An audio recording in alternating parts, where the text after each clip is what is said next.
Mumbai local train bomb blast मामले में high court ने सभी 12 आरोपियों को बरी कर दिया है। जिस हमले में 189 लोगों की दर्दनाक मौत हुई थी, उसमें हाईकोर्ट के फैसले ने सभी को चौंका दिया है।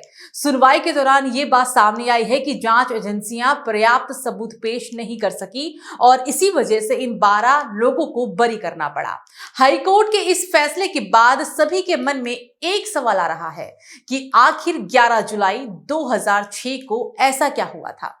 ऐसे कौन से बम धमाके हुए थे जिसने 189 लोगों की जान ले ली।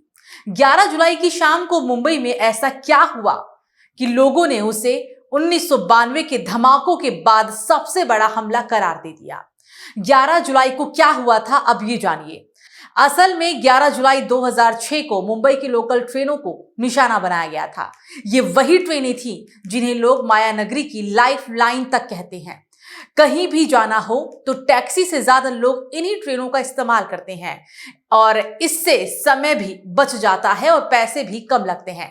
लेकिन आरोपियों ने इसी बात का फायदा उठाया।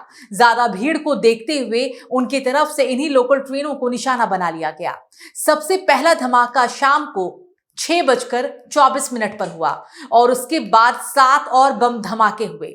बात चाहे माटुंगा रूट की हो या बांद्रा की हो, खार रोड की हो या माहिम जंक्शन की हो, जोगेश्वरी की हो, भयंदर की हो या फिर बोरीवली रेलवे स्टेशन की, सभी जगह एक के बाद एक बड़े धमाके हुए और भारी तबाही भी देखने को मिली।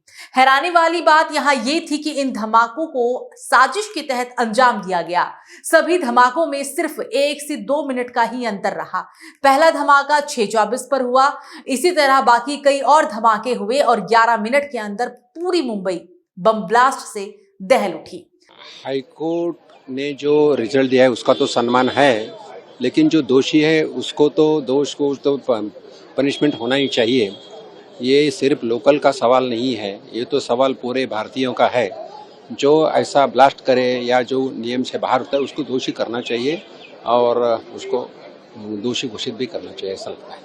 कहां ये धमाके हुए, कितने लोग मरे, अब आपको ये बताते हैं। चर्चगेट बोरीवली के बीच जो लोकल ट्रेन चली थी, सबसे ज्यादा 43 मौतें वहीं पर देखने को मिली थी। मीरा रोड भयंदर की लोकल ट्रेन में 31 लोगों की जान चली गई थी।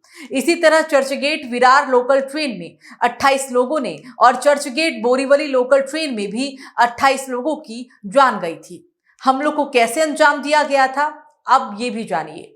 जब इन बम ब्लास्ट की जांच शुरू हुई तो पता चला कि मुंबई के वेस्टर्न लाइन की लोकल ट्रेनों को ही निशाना बना लिया गया था। वहीं प्रेशर कुकर की मदद से उन धमाकों को अंजाम दिया गया। जिन भी कोच में ये धमाके हुए थे उनके परखच्चे पूरी तरह उड़ गए थे। जांच में यह भी पाया गया था कि आरोपियों ने दूर जाने वाली ट्रेनों को अपने निशाने पर लिया था, क्योंकि सबसे ज्यादा ऑफिस जाने वाले लोग उन्हीं ट्रेनों में मौजूद थे। पाकिस्तान से ऑपरेट कर रहे लश्कर ए तैयबा ने इस हमले की जिम्मेदारी ली थी। निचली अदालत ने माना था कि दोषी अब इस बड़े आतंकी हमले के बाद निचली अदालत में तो 5 दोषियों को फांसी की सजा और 7 को उम्र कैद तक की सजा सुनाई गई थी। लेकिन जब बाद में इन्हीं फैसलों को हाईकोर्ट में चुनौती दी गई तो मामला पूरी तरह पलट गया। आरोपियों के वकील ने दावा किया कि जबरदस्ती टॉर्चर कर पुलिस ने कबूलनामा लिखवाया और फिर इसी वजह से पुलिस का केस कमजोर भी हो गया और हाईकोर्ट ने सभी आरोपियों को बरी कर दिया है।